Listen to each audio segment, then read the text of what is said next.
காரையூர் பொட்டல் பிரிவாற்றாமை பகுதியை 17/8/2025 அன்று நடைபெற்ற ஈரோடு வேத பாடசாலை நிகழ்வில் மான்மிய ராகம் கற்றுக்கொண்ட மக்கள் அனைவரும் ராகத்துடன் ஓதுவதற்கு முன் அப்பகுதியினை நாம் எப்படி கணம் கொண்டு பார்க்க வேண்டும் என்பதனை ஈரோடு வேத பாடசாலை பொறுப்பாளர் சாலைமணி அண்ணன் அவர்கள் பகிர்ந்து கொண்டார்கள்.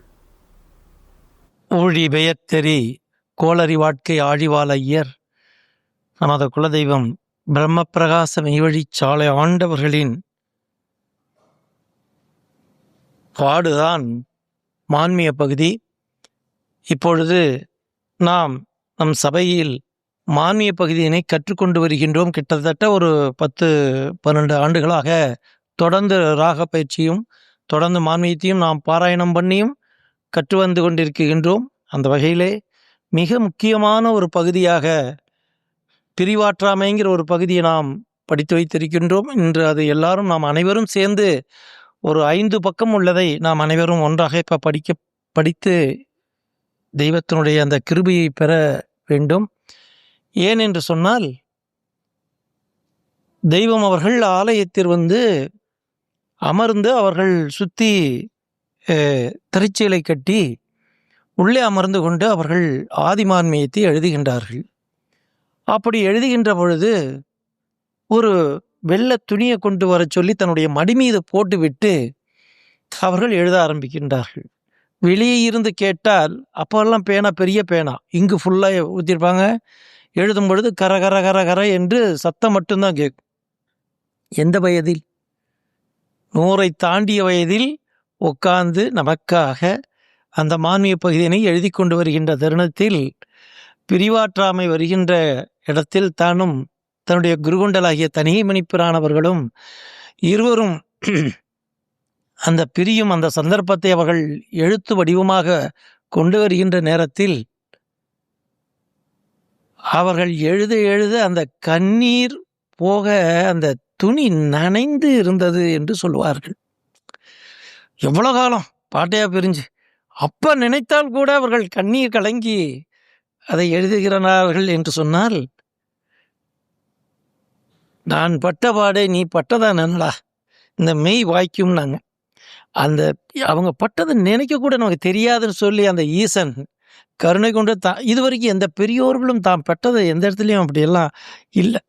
அதிலையெல்லாம் அவர்கள் வந்த ஒரு காட்சியில் இந்த பகுதி எப்படி அமைஞ்சிருக்குன்னா, தன் குருகொண்டல் மீது என்ன ஒரு அன்பு கொண்டிருந்தால் அவர்களை பிரிந்து அவர்கள் படுகின்ற அந்த வேதனையை நமக்கு இங்கே இந்த 5 பக்கமும் எடுத்து வருகின்றார்கள். அதில் உங்களுக்கு தெரிந்திருக்கும் ஏற்கனவே. இருந்தாலும் நாம் அந்த பகுதியை பார்ப்பதற்கு முன் நாம் கனம் கொண்டு அந்த பகுதியை பார்க்க வேண்டும். ஏதோ ராகத்துக்காகவோ படிக்கிறதுக்காக அவர்கள் எழுதவில்லை. நாம் உணர்ந்து நாம் அந்த தெய்வமும் பாட்டையாவும் எப்படி இருந்தாங்க, எப்படி வாழ்ந்தாங்க அப்படின்னு நினைக்கும் பொழுது உதாரணம் பாருங்க. அதாவது நகமும் சதையும் போல அவர்கள் இருவர் ஏன் அந்த வேதனை வருகிறது பிரிவாற்றாமையில, ஏன் அவங்க 2 பேரும் பிரியருக்கு முன்னாடி அந்த வேதனை வருதுன்னா, நகமும் சதையும் போலங்கிறாங்க. 2 பேரும் ஒட்டி படிந்து நகத்தை பிச்சா சதை என்ன ஆகும் இல்லையா? நகமும் சதையும் போல, அன்றிலும் பேடும் போல. ஏன்னா ஒரு குருவி அன்றில் பிறவை ஒன்று இறந்துச்சுன்னா இன்னொன்று போய் இறந்துடும், தாங்காது. அன்றிலும் பேடும் போல, உடலும் உயிரும் போல, விழியுமை சேர்க்கையராய். விழியுமையும் பிரிக்க முடியுமா? விழியுமை சேர்க்கையராய் அப்படி உருவமும் நிழலும் போல இப்படி பாட்டையாவோட ஒன்றி அப்படி இருந்து பழகிய அவர்கள் இப்பொழுது அந்த பிரிவுங்கிற ஒரு சந்தர்ப்பம் வந்துவிட்டது. பாட்டையர் அவர்கள் பிரியப் போகின்றார்கள். அந்த தருணத்தை நம் கண்முன்பாக கொண்டாந்து அவர்கள் நமக்கு நிறுத்துகின்றார்கள். இதுவரைக்கும் நாம் மான்மியமாக படித்திருப்போம், ராகத்துக்காக படித்திருப்போம். அந்த பகுதி அல்ல அது. அந்த பகுதி நாம் உணர்வதற்காக மட்டுமே அவர்கள் எழுதி கண்ணீரோடு எழுதின பகுதி அது. அவர்களே கண்ணீரோடு எழுதி தம் மக்களுக்கு கொடுத்த பகுதி அது. உருவமும் நிழலும் போல தொடர்ந்த தங்கள் குருகொண்டலை பிரியும் தருணத்தில் ஒரு பாதை வளைவில் அவர்கள் திருமேனி மறைய நம் தெய்வம் அவர்களுக்கு ஏற்பட்ட மன வலிகளை பகிர்ந்து கொள்கிறார்கள். அந்த சந்தர்ப்பம் வந்துருச்சு. 2 பேரும் அப்படி நிழலும் போல இருந்த ஒரு உருவம் இன்னைக்கு பிரிய போகுது அப்படிங்கிறது ஒரு இடத்துல மொத படுறாங்க. எப்படின்னா, ஒரு சரியான ஒரு வளைவு. அந்த வளைவுல அவங்க ஏன்னா வில்லுடை தூரத்திலே தானே போயிட்டு இருக்கிறாங்க. நெருங்கி போகலையே. அப்படி டக்குன்னு மறைஞ்சதையும், அப்படி திரும்பினதையும் அவங்க உருவம் தெரியலனதையுமே, அப்பவே அவங்களுக்கு ஒரு சற்று நேரம் ஏன்னா போய் காரையூர் பொட்டல்ல பிரிய போறாங்க. அதுக்கு முன்னாடி இங்கேயே டர்ன் திரும்பும் பொழுதே அவங்கனால தாங்க முடியல. அங்கேயே அப்படியே பதறாங்க. என்ன சொல்லி பதறாங்க? இனிமே உங்களுடைய அந்த மேனிய நான் பார்க்க முடியாதே! உங்களுடைய அந்த நாதத்தை என்னுடைய செவி கேட்காம போயிருமே! உங்களுடைய திருப்பாதத்த நான் இனிமே நான் பார்க்க முடியாதே! உங்களுடைய அழகான தோற்றத்த நான் இனிமே பார்க்கவே முடியாதே! அப்படிங்கிற ஒரு பதபதைப்பு தான் அங்க லேசா மாறுனது. அதத்தான் குறிப்பிடும் பொழுது அவங்க மான்மியத்துல, "போது தங்கள் பாதை மறைவுறும் தந்தையரு மேற்பூத்த மேனியும் பார்பூத்த தூலமும் பார்ப்பதென்றோவென பதறுருவார்கள்." பதறுருவார்கள்ங்கிறாங்க. பார்ப்பதோ என்றென பதறுருவார்கள். அதோட மட்டுமல்ல, நேர்பூத்த செழுமுகமும் சீர்பூத்த செஞ்சொலும் செவியேற்பதென சிதைகுவார்கள். எப்ப நீ போச்சே, இனிமே கேட்க முடியாது. தார்பூத்த செங்கமல தாழ்மலரை நினைவார்கள். அவங்களுடைய பாதத்தை இனி பார்க்க முடியாது. செவ்விரிவு பூத்த செயல்விழிகளான கருணை அது பூக்கும் கார்விழி இரண்டும் கண்கொண்டு கண்டு காதலிப்பார்கள். அது கருணை கொண்ட அந்த கண், அதை காதலிப்பார்கள்ங்கிறாங்க. அதோட மட்டும் இல்ல, அவங்களுடைய மந்திரம் மணக்கும்ங்கிறாங்க. தந்தை மந்திரம் மணக்கும் மதுரமிருத ஒலி. அது எப்பேற்பட்ட ஒலி என்றால் மதுரமிருத ஒலியும் சுந்தரம் இன்றோடே, அந்த சுந்தரம் அழகு சுந்தரம் இன்றோடே தோற்கின்றோம் என்று சிந்தையில் பாய்ந்து தியங்கி மலைப்பார்கள். அதாவது அந்த இடத்துல அவங்கள கொஞ்சம் மறைஞ்சதுக்கு நீ விட்டுட்டு புறப்பட போறாங்க. கொஞ்சத்துக்கே அவங்க தாங்க முடியல. அப்படியே வர்றாங்க. அந்த கம்மாக்கரை காட்டாறு வழியே அவங்க கடந்து செல்லக்கூடிய ஒரு இடத்துக்கு வரும்பொழுது, மிகப்பெரிய ஒரு காட்டாறு போயிட்டு இருக்குது. மிகப்பெரிய காட்டாறு. அந்த காட்டாருக்கு பக்கத்துல ஒரு பெரிய கம்மாய், அந்த மேல கம்மாய், அந்த கரையில தான் அவங்க நடந்து இருவரும் போறாங்க. அங்க பாதை மறைவுறிஞ்சது ஒரு இடம். கம்மாக்கரை மேலே ஏறுறாங்க 2 பேரும். அவங்க போயிட்டே இருக்கிறாங்க. இவங்களுடைய கவலை அவர்களை நினைந்து நினைந்து கண்ணீரோட பின்னாடி போயிட்டே இருக்கிறாங்க. ஆனால் பாட்டையர் அவர்கள் எத்தனையோ இடத்துல தாம் மகவு கொஞ்சம் அப்படின்னா கூட, "ஏ மகனே, நீ கவலை உருவதை பார்க்கிறோம் மகனே," இப்படியெல்லாம் சொன்னவங்க மனதை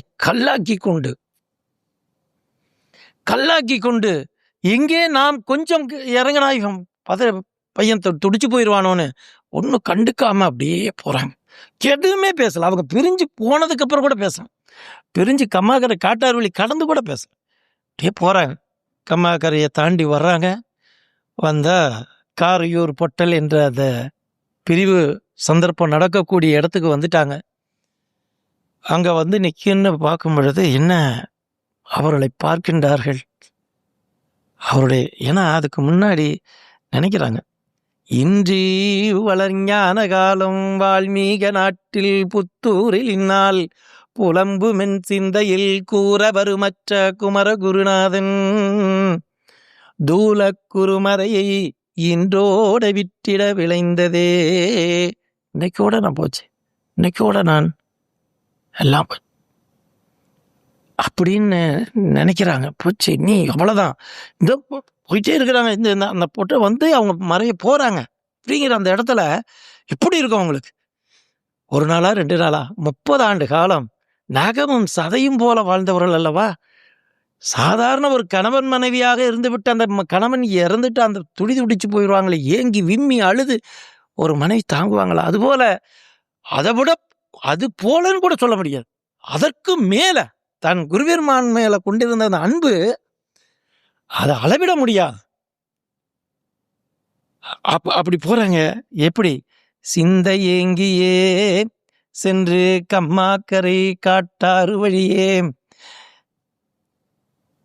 தனிகையரின் பின்னே தானே நினைந்து சொல்லுவதற்கு கூட யாரும் பக்கத்தில் ஆள் இல்லை. இப்போ ஒருத்தர் வீட்டில் ஒன்று நடந்துருச்சுன்னா நம்மளாம் இருக்கிறோம், "அக்கா நீங்க கவலைப்படாதீங்க, பண்ணிக்காதீங்க, அண்ணா நான் இருக்கிறேன்" அவங்களுக்கு யார் அந்த உற்ற துணை? அந்த இடத்துல தேத்துறதுக்கு யார் இருக்கிறா? தனிகையரின் பின்னே தானே நினைந்து பெரும்பாதை பிடித்து நெடுந்தூரம் சென்று வழியனுப்புதல் என்னும் பிரிவு சந்தர்ப்பம் வருவதற்காக. பிரிவு சந்தர்ப்பம் வரப்போகுது. காலகாலங்களும் கடந்தோடி ஓடி பிரிந்திடவென்று பிறந்தன இந்நாள். இன்னைக்கு தான் அந்த நாள். என்னையும் நானும் அவங்களும் பிரியக்கூடிய ஒரு தருணமாச்சு. நேரமும் வேலையும் நின்றதோர் தலமது, அது காரையூர் பொட்டலி என்று வேர் கூறுவரே. தங்கள் குருகொண்டல் பாட்டையர் தணிகைமணி பிரான் அவர்கள் தங்கள் பிரிவு திசை நோக்கி நடக்க, நம் தெய்வம் அவர்கள் அவர்களை நோக்கி கதறி நின்ற காட்சியை பகிர்ந்து கொள்கிறார்கள். நேரமும் வேலையும் நின்றதோர் தலமது, காரையூர் பொட்டலி என்று வேர் கூறுவரே. அதாவது அந்த காரையூர் பொட்டல் எப்படி இடம்? குருபெருமான் தங்களுடைய தணிகைமணி பிரானவர்கள் அவங்க வந்து எல்லா வேலைகளையும் பலுகளையும் நம் தெய்வம் அவர்களிடத்திலே இறக்கி வைத்து விட்டு அவர்கள் புறப்படுகின்றார்கள். இங்கே நம் தெய்வம் அவர்களோ தன் குருபெருமானிட்ட கட்டளையை நினைத்து திருப்பத்தூர் வந்தாகணும். இருவரும் சந்தித்த அந்த நேர்முகத்தங்கனி, அந்த பெரும் அந்த இடத்துல எப்படி ஒரு கவலை மனத்தினராய், அடங்காத விம்மலுடன், வீரிய குரலாய், அதாவது ஒரு தந்தை மேல ஒரு பாசம் வச்சிருக்கோம், ஒரு தாய் மேல பாசம் வச்சிருக்கோம். அவங்க இல்லை நீ வரலைன்னு சொன்னா அம்மா அப்படின்னு கத்துறது இல்லையா? அதுபோல அதை விட எத்தனையோ மடங்கு நின்று வீரிய குரலாய் வேதாவை நோக்கி, தந்தையே உன் உடம்பை தனிகையே ரெண்டு எண்ணி கூட தொடர்ந்தது குரியனேஸ்வரா, நான் நீங்க தானே எல்லாம் அப்படின்னு நினைச்சு வந்தேன். இணையிலாவும் வாக்கி உடலை நோக்கியே, யாருக்கு இணைவிச்சு பேச முடியாது. இணையிலாவும் வாக்கி உடலை நோக்கியே பணம் மனைவி மனை எல்லாம் இழந்து விதிகதியும் நீ என விளைந்தது விமலா, நீ தானே நான் எல்லாம் விட்டுட்டு வந்தேன், நான் வேறு என்ன எனக்கு தெரியும். அங்கேயே அப்படிதான் கதறாங்க. முன்னாடியே நான் எல்லாம் விட்டுட்டு நான் உங்க பின்னாடி தானே வந்தேன், நீங்க விட்டுட்டு போறேன்னு அங்கேயே சொல்றாங்க. இருந்தாலும் இது கடைசி எண்ட். ஏலமா மலையே அப்படின்னு கூவி அழுகுறாங்க. அந்த தருணத்துல எந்த தாயினுடைய உள்ளம் படைத்திருந்தாலும் அதை கல்லாக்க முடியாது. என்ன ஒரு திடகாத்திரம் பாட்டையரவரிடத்தில் இருந்திருந்தால், ஏலமா மலையேன்னு அவங்க கூப்பிடுகின்ற பொழுது திரும்பி பார்க்காம போறாங்க அப்படின்னா யாருக்காக? போயிட்டே இருக்கிறாங்க, திரும்பி கூட பார்க்கல பாட்டையா. ஏலமா மலையே எந்த யார் ஊரா என்னன்னு உமக்கு எவ்வாறு அறிவி? நீங்க யாரு? எல்லா வலதும் எல்லா மேனிலையும் எல்லா தவமும் எல்லா செயலும் எல்லா காலமும் எல்லாம் உனதே உற்பன கற்பகா, நீ விட்டபடியே நான் ஒன்றும் காண்பதல்லால் நான் ஒன்றும் நினையே நாதாந்த நாதா. நீங்க சொன்னது தானே, நான் அந்த வழியா தானே வந்திருக்கிறேன். கடைக்கன் போட்டெனை கை கொண்டெழுந்த என் கவனாதி மலையே, அன்று என் கண் தொட்டதுன் குடிலைதனை, என்னைக்கு நான் என் கண் உங்களை பார்த்ததோ என்றுமே பிரியோம் என்று எண்ணினேன் ஐயா. நான் என்னைக்கு உங்களை விட்டு பிரிய மாட்டேன்ல நினைச்சேன், இன்னைக்கு விட்டுட்டு போறேங்கிறீங்களே அப்படின்னு சொல்லி அந்த இடத்துல அவங்க இத்தனைக்கும் பாட்டையை போய்கிட்டு இருக்கிறாங்க. நின்னுகிட்டு அவங்ககிட்ட அப்படி கதறி நிற்கிறான். புத்தூரு நாட்டிலிங்கே உன் உடல் இழக்க தனித்தேவன் தொட்டவதன் குறையோ துணிக்க முடிக்க துணிந்ததுவோ நான் தான் இதற்கோ என்பிறவி நால்வர்களுக்கும். தெய்வத்துக்கு முன்னாடி ஒரு 4 பாட்டையாவுக்கு சீடர்களாக இருந்தாலும் அவங்களுக்கெல்லாம் இந்த ஒரு சூழ்நிலை வரலையே, உங்களைய பிரியக்கூடிய ஒரு சூழ்நிலையே எனக்கு இங்கே உணர்ந்து விட்டுட்டீங்களே. அதோட இல்லையே, கலைமலிந்த உன் நடன காட்சி நீ செவிக்கு இல்லை போச்சே, எல்லாம் போச்சே அப்படின்னு சொல்லிட்டு, எப்படி ஒரு மரத்துல பழம் இருந்த எல்லா குறிகளும் அதை அடைஞ்சு இன்புறுதோ அதுபோல பழங்குழுங்கும் ஆள் தேடி பறவையினம் வாழ்ந்து பழம்பாடு சாய்ந்தவுடன் பறவையினம் போவது போல் என் ஜீவன் வாழ்ந்த, என் ஜீவன்ல நீங்க வாழ்ந்தீங்களே, என் ஜீவன் வாழ்ந்த ஏலமலை விருட்சம் அந்த சொற்கனி மாற தத்தளிக்குது என் பொறியே. நீங்க நினைச்சு பாருங்க, மம்மலாதிகளின் கிழங்குகருக எப்படி இருந்தார்கள் அந்த தவ எல்லையில. பஞ்சபுரிகளும் ஒன்று திரண்டு முனைக்கூர்மை ஓர்மை வலுவேற்றுதல் என்ன, அப்படி அந்த தவ எல்லையில இருந்தவங்க தானே தெய்வம். இந்த இந்த இடத்துல பொறிகள்லாம் என்ன ஆகுது? கலங்குது. அதான் சொல்றாங்க. பஞ்சபொறிகளும் அப்ப அவங்களுடைய கலக்கத்தை அங்க சொல்லும் பொழுது, என் ஜீவன் வாழ்ந்த ஏலமலை விருட்சம் தன் சொற்கனை மாற தத்தளிக்குது என்பொறியே.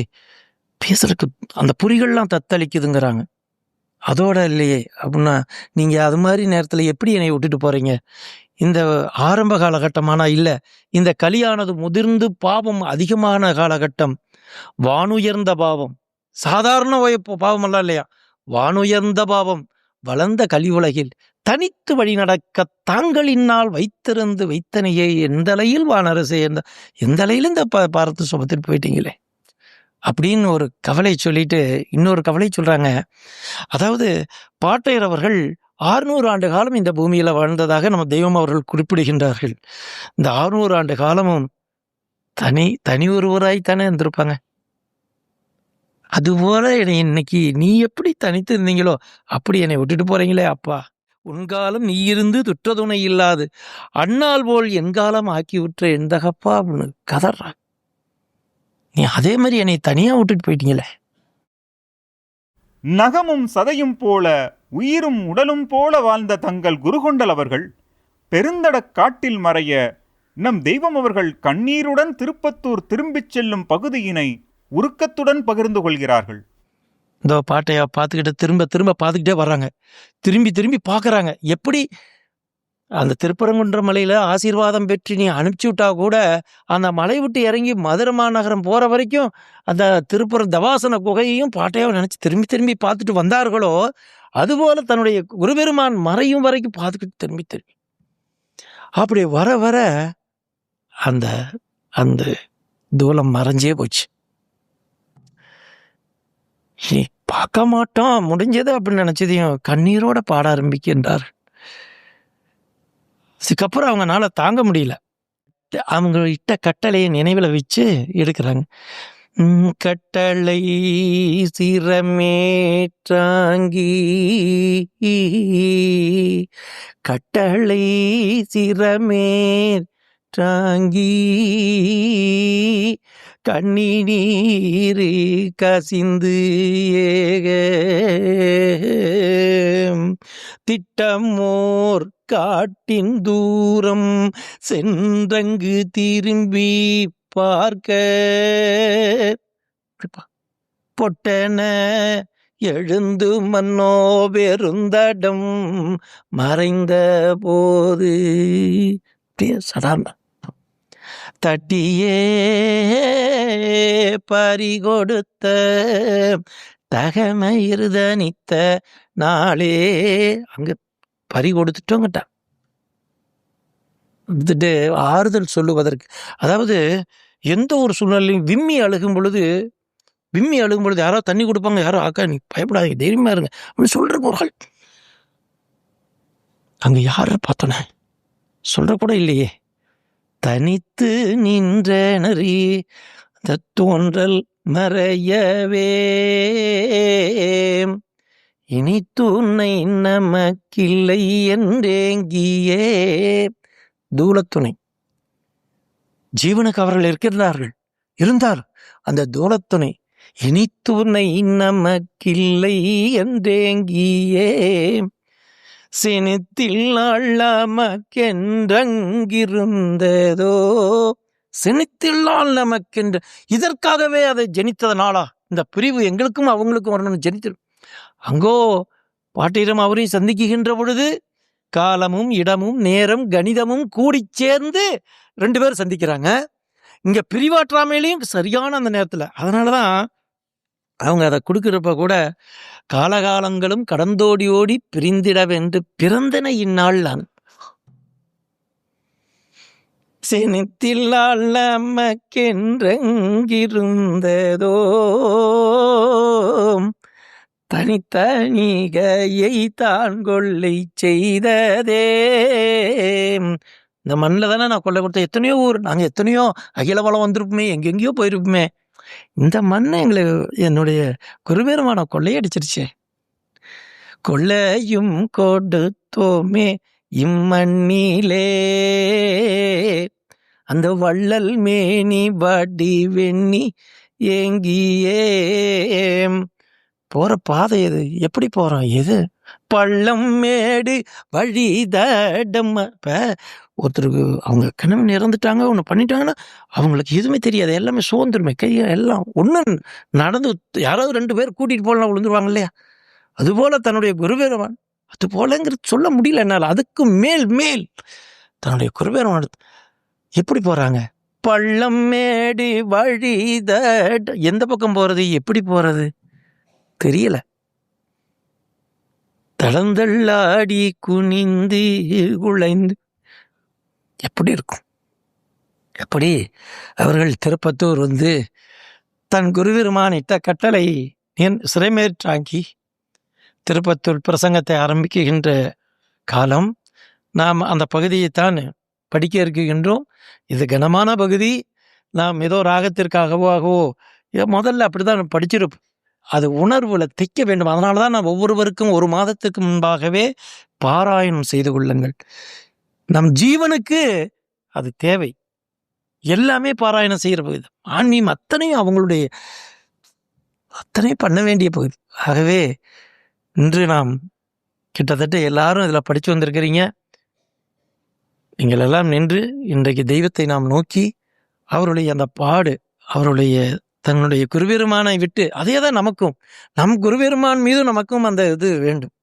அவங்களுக்கு நடந்தது சரித்திரம் அல்ல, நம்ம தெய்வமும் நம்மளை நினச்சி பார்க்கணும். அல்ல ஒன்றும் இல்லாத ஒன்றத்தை நான் கொண்டாந்து, நம்ம ஓட்டாண்டியாக இருந்தவனை நம்மளை கொண்டாந்து அழிதலைகளே அழியாத்தலைகளாக இல்லையா, புழுத்தலையன் என்னை இன்னைக்கு வைரத்தலையனாக்கி, கண்டதை பேசி வீணா போயிருப்பன அமுதனாபவனாக்கி இப்படியெல்லாம் ஆக்குனார்களே. அப்பா நாம் என்ன நினைச்சோம், நாம் எப்படி இருக்கணும், அந்த எல்லைக்கு துடிப்பு வேண்டாமா? அதுதான் நம் தெய்வம் அவர்கள் விரும்புகின்றார். அதை நினைக்கும் பொருட்டுத்தான் நாம் இதை படிக்க இருக்கிறோம். அனைவருக்கும் என்னுடைய நமஸ்கார். ஆதிய துணை ஆண்டவர்கள் மான்மியம் ஜீவசிம்மாசன பருவம். அப்போது எங்களுக்கெல்லாம் குலதெய்வமாக வர இருக்கும் குருநாயகம் அவர்களுக்கு நிறையாட்சி பீடமாகிய ஜீவசிம்மாசனம் ஏற்றி வைத்துள்ள செஞ்சடா முடி மகுடராகிய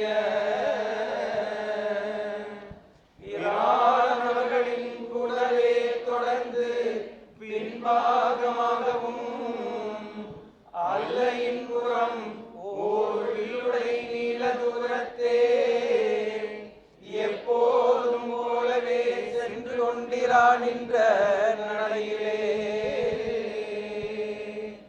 தந்தையர் அவர்களின் அந்த விரிவு சிகையதையும் முன்வளைவு பின்கவன கைவாறு கவிநடையும் நெடுங்கால காலங்களாக தங்களின் உயிரிலே தித்தித்து ஒட்டி மனம் நிறைந்திருந்ததை எண்ணி பார்ப்பார்கள்.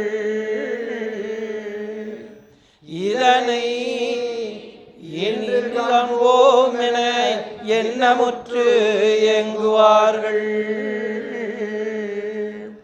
அதன் பின் அடுத்தடுத்து முகத்தை பார்ப்பார்களே. கட்டளை சிரமேற்றாங்கி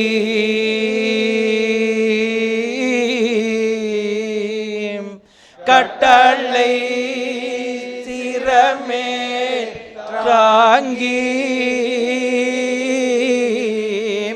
கண்ணின் நீர் கசிந்து ஏக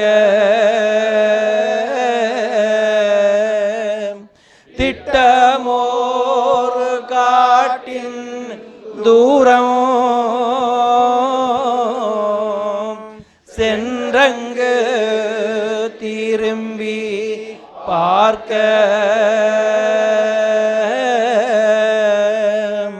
பொட்டென்ன எழுந்து நோ பெருந்தடம் மறைந்த போது தட்டியே பாரி கொடுத்த தகமையர் தனித்த நாளே